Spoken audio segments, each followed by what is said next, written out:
Good evening. Is there any special topic you want? Does anyone have a special request for a shir? No, I'm serious. Does anyone have a special request, a certain topic or whatever? Current events? Go ahead. Jay and I are learning. Oh, just hold on, just 1 second. I'm nearly 80, another month if I make it, right? And the hearing gets lower as we go on in life. So you got to speak up loud and clear. Jay and I are learning Shar B'Tachon, and I would love it if you would talk about B'Tachon. Bitachon. Okay. Bitachon. Trust. We're all familiar with today's day and age. Who could you trust? Which politician? Mamdani or Trump or Biden or whatever? Trust. Right? Or do you trust your wife? Do you trust your children? Do you trust your parents? Trust. That's bitochen.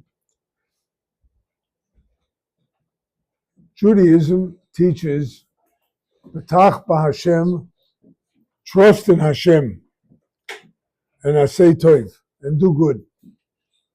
Right?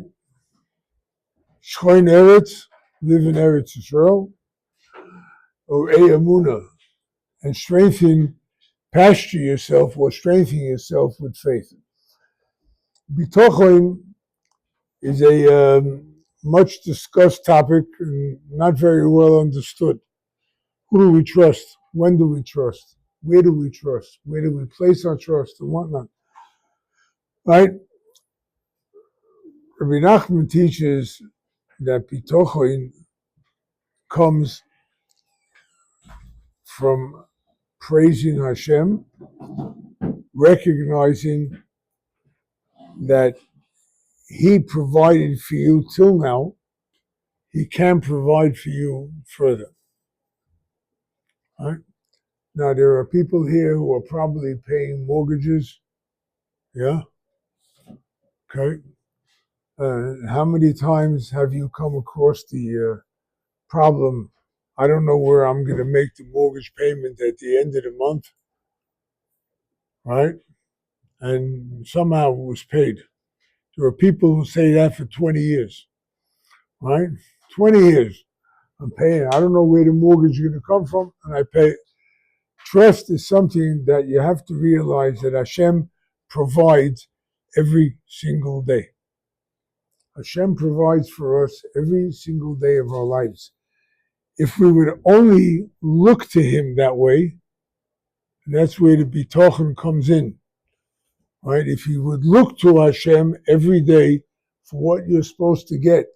Now, it doesn't mean that if you want a hefty salary or a nice bonus or whatever it may be, it doesn't mean you're going to get it. If you trust in Hashem, it doesn't mean that you're going to get it. Let's recognize that it's almost Rosh Hashanah.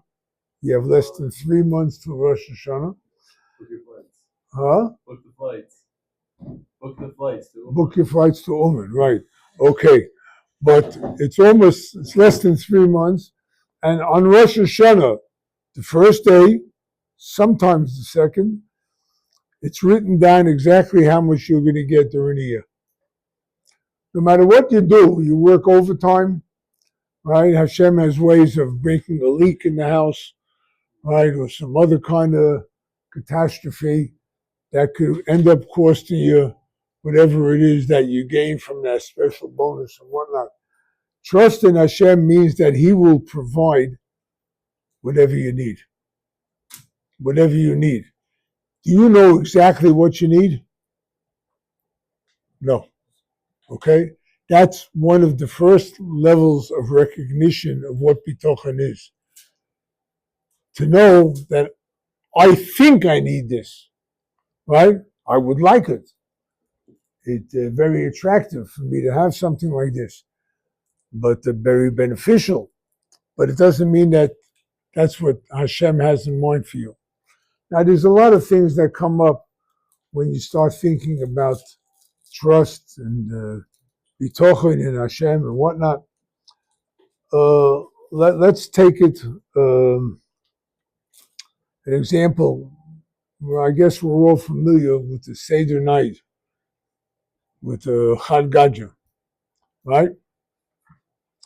Chad Gadya starts off, this cat ate the kid. The dog hit the cat. The stick hit the dog, whatever, right? The question is, why are we so interested in all the things that happen?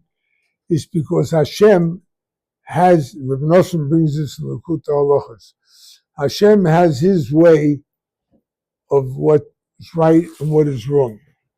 The cat did wrong, it ate the kid. But who asked the dog to interfere? Who asked the stick to interfere with the dog? Who asked the fire? Who asked the water? Whatever the case is. Point is that we have no idea what Hashem has in mind for us. We can only ask. We can daven. That's bitochen. I trust in Hashem. Hashem, you created me. Right? Tosus Yontov, Brachos, I think Perek Vov, Ketzah Mevochim. He says, if you notice in the Brachos, in the morning you say Birchas HaTorah, Baruch Atah Hashem, Noisein HaTorah. Hashem, Yud Kei Vav Kei, the name of Hashem of Rachamim, he gives the Torah. It's a gift to us. In benching, right, you say, Nevarech Elokeinu she'achalnu mishaloi. Elokeinu is the name of Hashem that's used for judgment. Why using the name? Isn't he giving you parnasa, right? Because he's giving you out of chesed, his kindness, he's providing for you? No. Tosus Yontov says, because Hashem created you, you're his responsibility. He's got to provide for you. But what he's got to provide for you is a whole different ballgame, right? The Sfarim bring about a poor person, right?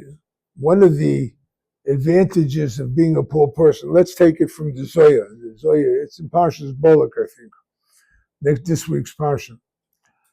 The Zohar says we find in Tehillim 3 times tefillah. We find tefillah to David, chapter 86. You have tefillah to Moshe, chapter 90. And you have tefillah to Ani, chapter 102. So the Zohar says, which of the 3 tefillahs is the most accepted by Hashem? And the Zohar answers, not tefillah to David, Malchus of Am Yisrael, not Moshe Rabbeinu, who brought us the Torah. It's the tefillah La'oni. Why? Because the Oni goes before Hashem and he says, why me? Why me? Why do I have to suffer in poverty? Why do I have to suffer like this? He goes, so it says, tefillah La'oni chi ya'atoif. Atifa is like a cover, like a garment, you would wrap yourself in a garment. The tefillah of the Oni is what wraps up all the other tefillos and is what elevates it to Hashem. So it's a powerful tefillah. Why me? On the other hand, you have to understand that when Hashem gives a person poverty, unfortunately, may we all be spared, right?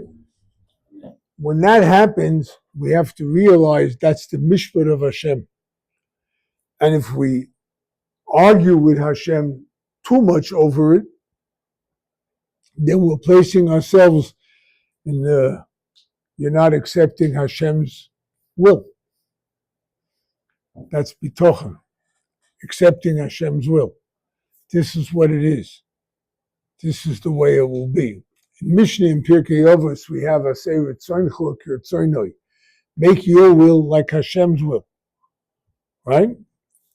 So very simply put, we should daven like that every day. Hashem, help me today. La'asos ritzoncho. I should do your ratzon.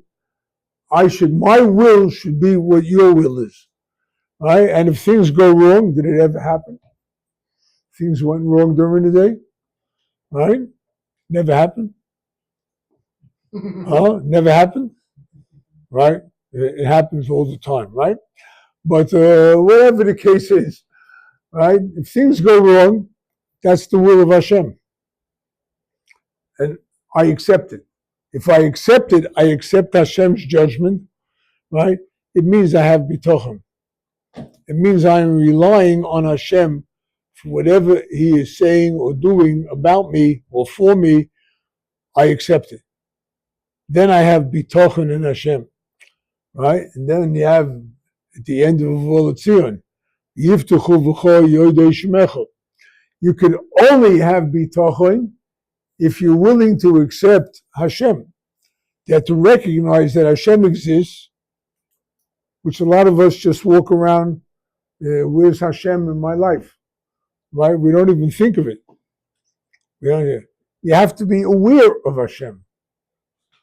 Being aware of Hashem is on a whole different level. They will trust in you, if they know that you're Hashem.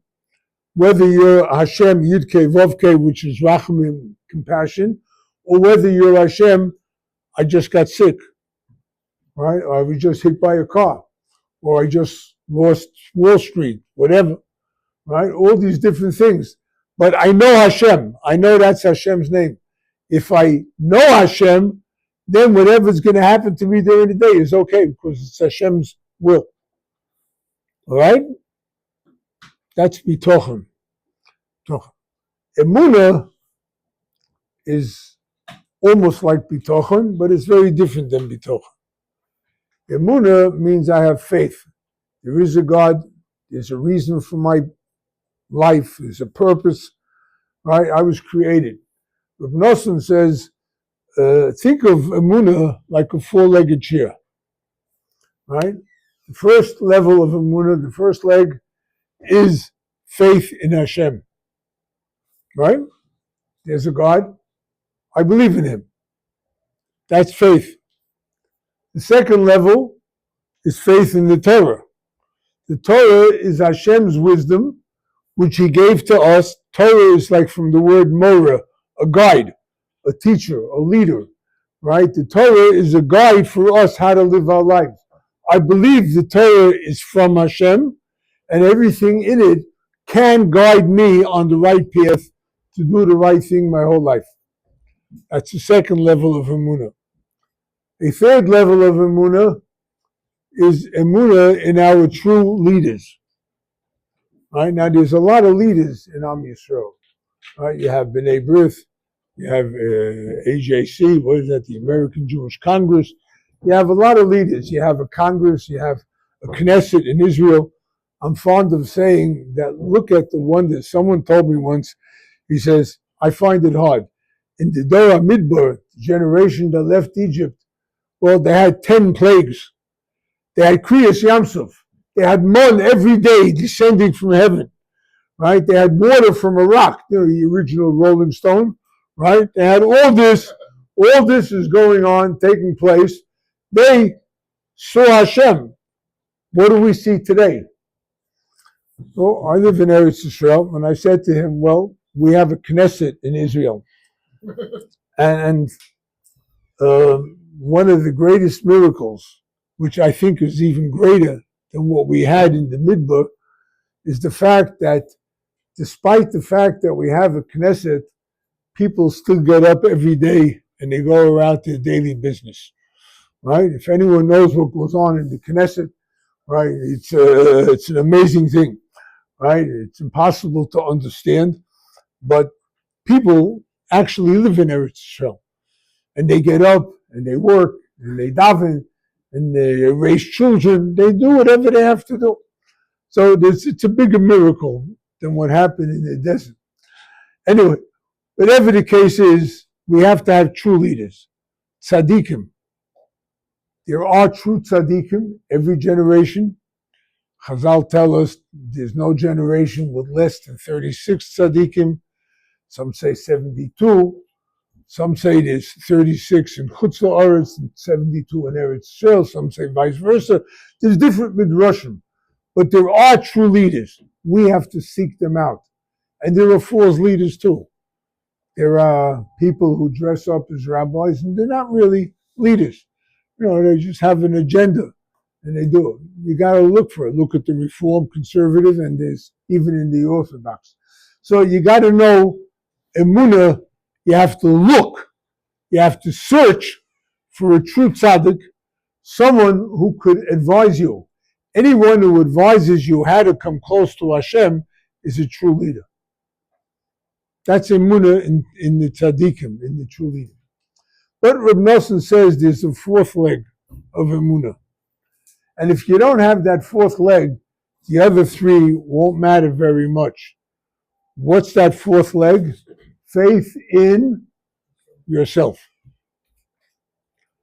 Hashem created me. Hashem brought me to this world. He put me here. He brought me up in this environment. He put me into this situation where I am. I had a kid come to me once. He was from that bastion of Judaism, Wichita, Kansas. Right? It was really, he was born there. He was 25 years old. He said to me, I only found out about Judaism a year ago. I lost 24 years of my life. That's what he said. In a sense, he was right. But I told him it's not true. Who put your soul in Wichita? Who gave you your parents? Who put you in the school that you went, elementary school, high school, college, wherever it was? Who put you there? Hashem. Your life started a year ago. You're 1 year old today. Start from new. Believe that this is your life from now on. From now on. And that's one of the greatest levels of emunah, to believe. Every day you say in davening, HaMachadesh b'tuvoi b'chol yom tomid. Hashem renews creation every single day. Okay? What does that mean? That every day is a brand new creation.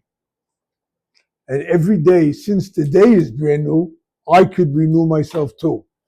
I may have messed up before. I probably did. I probably made mistakes in my life. Right? Show me a person who hasn't. Right? People make mistakes. They say the wrong thing. They do the wrong thing. They mess up their lives completely. Right? I met a guy a few days ago. He's divorced now. And he has trouble with the ex. But he told me, he says, it's my fault. I went into drugs. I was in prison. I'm on parole. People mess up their lives. It happens. But we could renew the life. We could start again. If I have emunah, if I believe in Hashem, that He exists, and He is recreating the world every single day, then I could recreate myself every single day too. That's emunah. And we all have that possibility. We all have that ability to change our lives from now. Now, there are things we have, what do they call it, excess baggage that we have from the past. Yeah, we all have that. We all did something. And whatever the case might be, we could carry that and we do tshuva. We ask Hashem, listen, I want to start from new. And I start my life anew with faith in Hashem that I can accomplish. And if I have that, I will accomplish. I could be a tremendous person. Years ago, there was in Kfar Chabad, I forgot his name, but he was the Rav of Kfar Chabad. He was a Ger Tzedek. He was a convert. But he became a Rav. And he was able to paskin shilas and whatnot. Yeah? Change around your life. Right? That the chiddush of a Baal Tshuva is that they can take the past and they can throw it out admit I did something wrong. Admitting is the hardest thing to admit. Did you ever argue with your wife and say she's right? Whatever the case might be, with all of that, it's a case of a person learning to admit that I did something wrong, and now I'm rectifying my life. I'm really rectifying it. I'm really changing it around. So the Gemara says that wherever Baalei Tshuva stand, even tzaddikim cannot stand. Why? Because the Baal Tshuva ate pork. He was Mechal Shabbos. He did whatever he did. Maybe he went to brothels. Who knows what he did, right? And he comes, he can say, I was there, and it's not a good life. It's a wrong life. I'm doing tshuva. A tzaddik can never say that. Tzaddik can never say I was in the wrong place. He always was right. Right? So wherever a tzaddik, wherever about tshuva stands, even a tzaddik cannot stand. That's emunah, faith, that I have faith in myself. I could turn my life around. Okay? Bitochon, emunah, we can do it. Okay? Anyone have any questions? Or you want to go on to a different topic? Anyone has a different topic you want to choose? Don't be ashamed. Huh? I'll ask a question if that's okay. I came a little late, but just hearing the ending piece that you just touched on, right? That you can turn your life around. But what about a yid who feels like he's sort of in like a parv state, where he doesn't feel like his whole life needs to turn around? Right? He's sort of coasting, or just living on that equilibrium. In some ways, it's more challenging, right? Because there are areas of our lives that we want to turn around, but it's not as dramatic as the way the Rav is making it sound, like from rock bottom all the way to the top. So what's the advice for someone who's sort of in the plateau? Well, let's take it from the start. Do you have thoughts? Every person has thoughts, right? That's the machshava, the thought of a person. Everything originates in the person's thought. You want to wiggle your toe, it's got to come from the mind, right? So anything that happens is going to be based in the mind. So the first thing is, what do we do if my mind doesn't accept what's going on around me, right? That's your question, basically, right? Okay. A person, let's say Reb Nosson brings the Likutei Halachos, but others bring it. The whole purpose of creation was to make free will. That a person, imagine that, you're Trump. Does Trump want people to say yes, or does he want people to rebel against him? Right? He wants yes men, right? It's called robots. They're called robots. So Hashem created the world with free will, where people are not robots. People could act according to their desire. All right? Okay. You can go for Hashem. You could be parava, as Rashi brings the end of Pasha Shlach. Maybe I'm not going to do the mitzvahs, so I won't get reward and whatnot. There are different things. People have, so what, big deal. What do I need it for? Right? And then there are people who go against Hashem. Islam, right? Allah, right? Allah Akbar, and they can kill people, right? The whole history of Islam is murder. The whole history, take a look at them, whatever. Point is that people could do whatever they want. They have free will to act the way they want. Free will is the most incredible creation on this world that a person could do. So now, how do you have free will? Right? You study, you read, you ingest the environment around you. That's how you have free will. So the Gemara, Rashi brings it in this week's Pasha, Bilam, The path that a person wants to walk upon, that's the path that he will be led upon. In other words, those are the things that will manifest to him at that level, whatever level he is. So if I want a power of a life, I'm going to look for power of the things. If I want Judaism, I'm going to search, I'm going to study, I'm going to look. If I want Chas v'Sholem atheism, I'm going to look in that way. Take a look at the college campuses. What they teach over there today, incredible. When I was a kid, I was born in 45. So I grew up in the 50s. There wasn't a Jewish family that their kid didn't go to college. You had to go to college. I didn't go. Right? I said, I don't need it. I don't need what they teach, whatever the case is. But whatever. But in my day, they taught engineering, law, accounting, medical. They taught subjects that people could contribute to the world. Today, what do you have? Garbage. Garbage. That's what they fill the minds of the kids with. You just listen to whatever goes on. Absolute trash. Right? But this is what the people want. They asked for it. And that's what they got.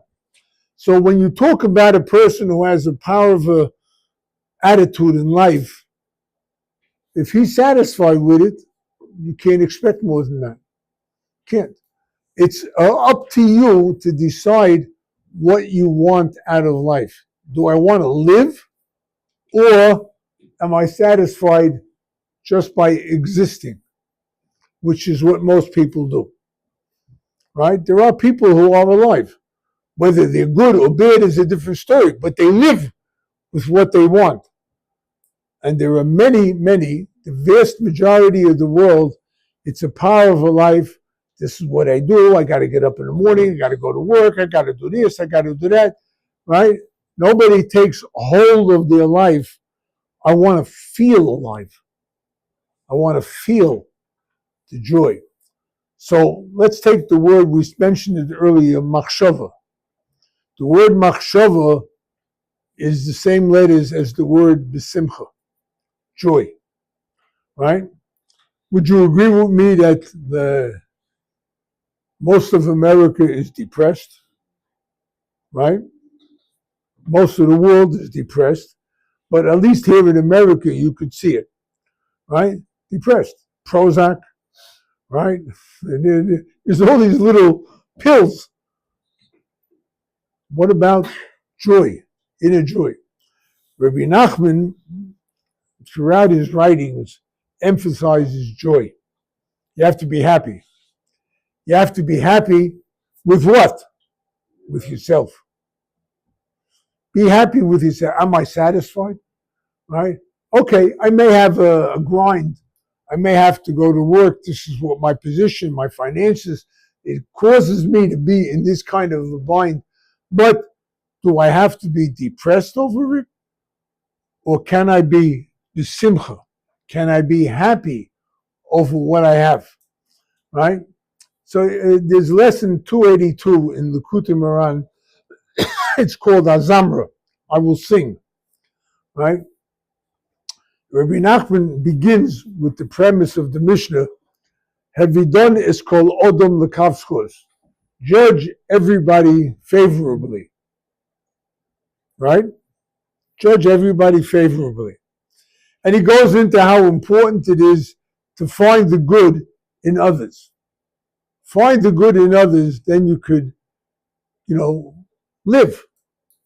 But then he says, you're part of that judge everybody. You're the part of everybody. You have to judge yourself favorably. Did you ever say to yourself, you idiot, look what you did? Has it ever happened? Has it ever passed your mind? Right? You're not supposed to think that way. That's what Rabbi Nachman's teaching.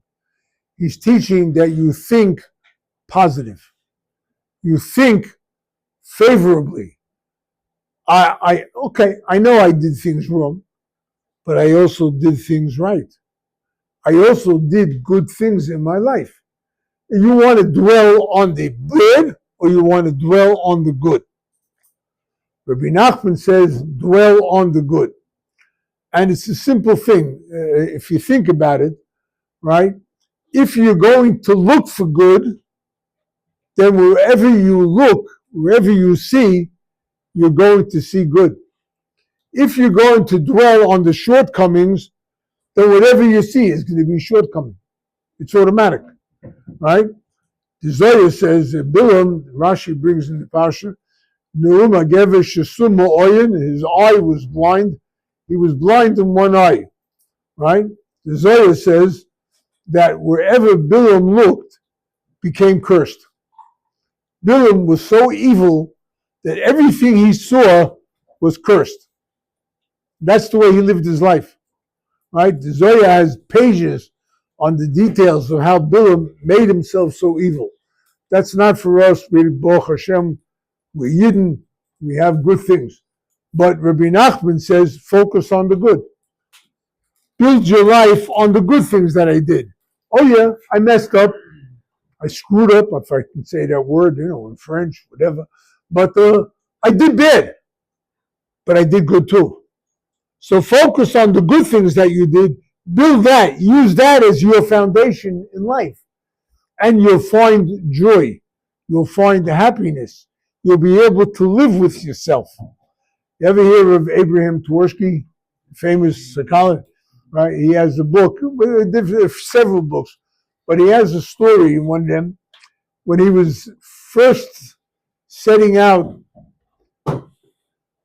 I think it was in Pittsburgh. It was either Milwaukee or Pittsburgh. I don't remember where he said, but he took a vacation and he went down to Arkansas. They have the hot springs.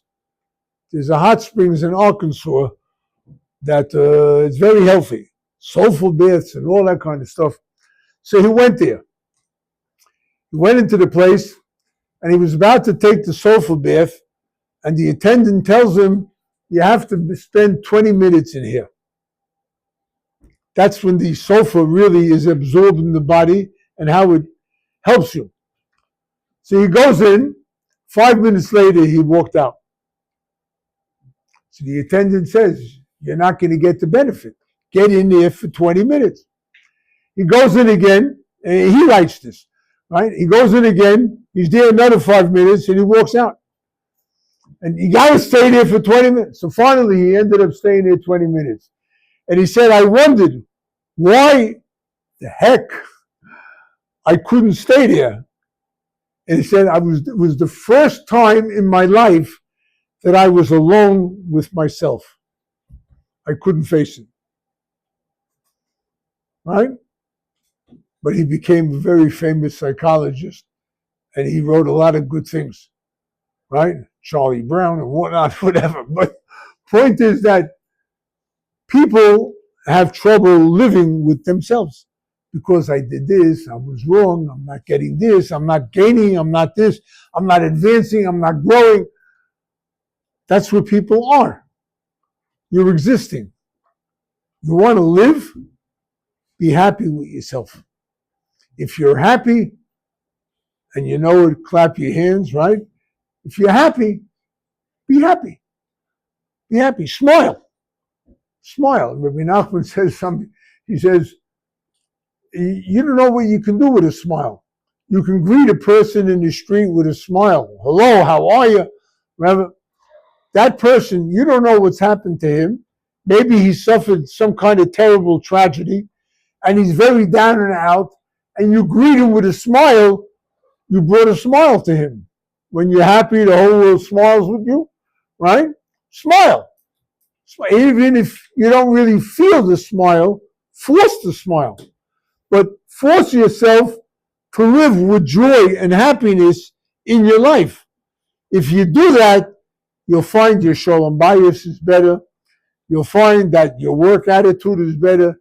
You'll find that you can accomplish more. You'll find that you can study more. Your mind is clearer. You have a positive attitude in life. All right? Okay? It's up to you. Who does it depend on? You. Right? Every person is that way. Okay. Any other questions? Anyone have a question? A subject you'd like to talk? Go ahead. A lot of times we sort of know what we should be doing or which direction we should be, I guess, putting our efforts towards. But how do we make what we think and we do know become what we feel? And let it be something tangible, and our perspective shifts and our instincts and everything else goes along with it towards what we know it is. And Rabbi Nachman has an advice called Hispoidedus. Hispoidedus is from the word badad, alone. He says, you have a wife, you take time out to give her, you have a child, on the way. But you have friends and, right, you give them, right? Did you ever give time for yourself? Yeah. Huh? Yeah. Yeah. Yeah. You have to take time for yourself. Sit there by yourself and speak to Hashem. Or as a friend of mine puts it beautifully, how could you ever establish a relationship with someone with whom you never speak? Did you ever speak to Hashem? Hashem, I got this problem. Hashem, thank you for this. Hashem, I'm worried about this. Did you ever talk out your heart to Hashem? He's your best friend. I mean, he's not your friend, but he's your best friend. Learn to express yourself before Hashem. Articulate whatever is in your heart, whatever is on your mind. Articulate it before Hashem and speak to Him every single day. Take time out for yourself, right? Shut the world out. Shut your cell phone off, right? Disconnect from the internet and just, you're in a corner. If you have to, then just lie in bed under the covers. Nobody sees you, right? Do it whichever way you can. Connect with Hashem and pray to Him and ask Him for guidance and ask Him to help you make the right decisions. It'll happen one day, it'll happen 20 days, it'll happen a year. But you'll begin to see a clarity in life. You will begin to see it. And that way you'll always be able to know, Hashem, I got a problem. Should I do this or should I do that? I have reasons for this. These are my reasons. These are my reasons against pro and con. Talk it all out before Hashem. Right? As you talk, you will see clarity coming to your mind.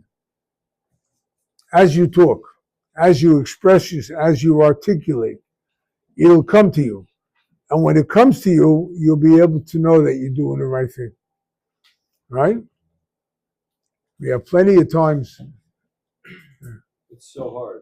I tried, I was in a good group, and I worked up to like 30, 40 minutes, and it's so difficult. Yes. To get there, and then once you're there, to stay there, and to have the words. Yeah, there's something in the world called meditation, right? People take time for themselves, and they meditate without speaking to Hashem, right? It's hard, but people do it, right? And they have a more tranquil type of life because they're more or less at peace with themselves. That's what Hispoidedus does for you. It brings you to peace with yourself. But what you have to do is do it. You got to speak to Hashem every single day, right? You do it, you'll see the difference. If you don't do it, you'll never see the difference, right? You're saying outside of regular davening. What? Like outside of regular davening? Or? That outside the regular davening. First of all, you ever hear the Mishnah Berurah, right? The Chayodom and all, right? So the Chayodom says that a person should set aside time in Shemona Esrei. For instance, let's take the halacha. Rafa'enu. If I want to pray for someone who's sick, in the middle of Rufa'enu, I mean, in the Sidurim, they have a little tefillah. But if I want to pray, I'm allowed to use my own words, my own language, English, or whatever, and ask Hashem to send the refuah to that person. Borech Aleinu Parnosa. Right?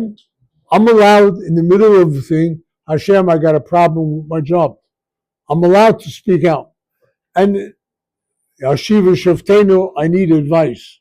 What am I supposed to do? Well, you can do it with every bracha. You can, and I have done it sometimes. Really, but I've done it. I just felt in the middle, I got to speak to Hashem about this. Chayodim says every day a person should daven that he does the will of Hashem. His children are good children, right? And a few other things. Mishnah Berurah brings it, I think, in Siman Kuf Aleph. I'm not sure, I don't remember exactly. But he brings it. And he says, better that you should say that at the end of Shemona Esrei. Right? He says it at the end. After the Hirotzon, that's when you should say that extra tefillah. Rabbi Nachman says, say it separately. Right? I mean, the Chayodim, a litvach, not a chosin. He said it. The Mishnah Berurah, a litvach, not a chos, says you should do it.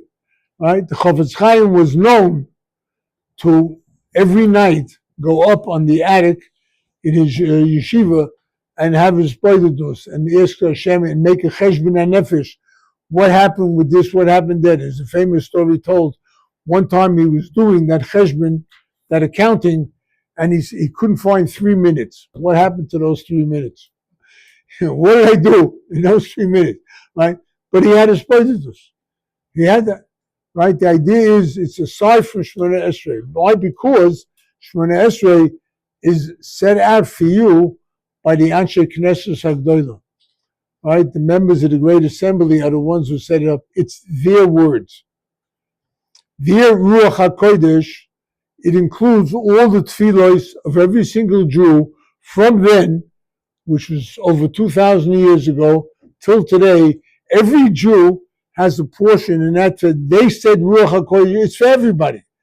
And therefore the Shemona Esrei covers every single facet of life. Anything that you need in life is in Shemona Esrei. But what happened before the Anshe Knesset made Shemona Esrei? What did people do? They spoke to us. They had their own prayers, right? And that's really the way prayer was until the second Beis HaMikdash. Okay? So outside of Shemona Esrei, take your time to be yourself, to get to know yourself, and to ask Hashem whatever it is. And if you want $1 million, ask him. You want to win the lottery, right? Ask him. Doesn't mean he's going to give it to you, but you can ask him. You can ask the sky. The sky's the limit, right? Anything you want. The better thing is to ask Hashem to let you come close to him. That's the most important prayer. Hashem, let me feel you. You say Kedusha on Shabbos, Musaf, Aye become Kvoida, where are you? Right? Did you ever say that during the day? Hashem, where are you? Where are you in my life? Say it. Say it. Hashem, where are you? I know you're here. I know you're there. I know you're everywhere. Right? That famous Chabad song, it's great, right? Hashem is here, Hashem is there, Hashem is always everywhere. He is. I sing it all the time. I love that song because it makes me close knowing that Hashem is all over, right?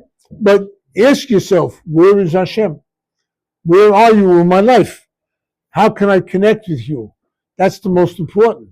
I can connect by davening. Let me daven right. Right? Let me put a little bit more effort in what I do. Let me learn more. Let me study Torah more. If it's Chumash, if it's Rashi, if it's Mishnah, if it's Gemara, if it's Musa, Hasidus, whatever it may be. Let me ask Hashem to help me, guide me. And which book should I be learning? Should I be learning Kabbalah? There's a whole Kabbalah center. They study Kabbalah. They don't know a thing about Shulchan Aruch, but they study Kabbalah. right? They don't know a thing about Hashem, but they study Kabbalah, right?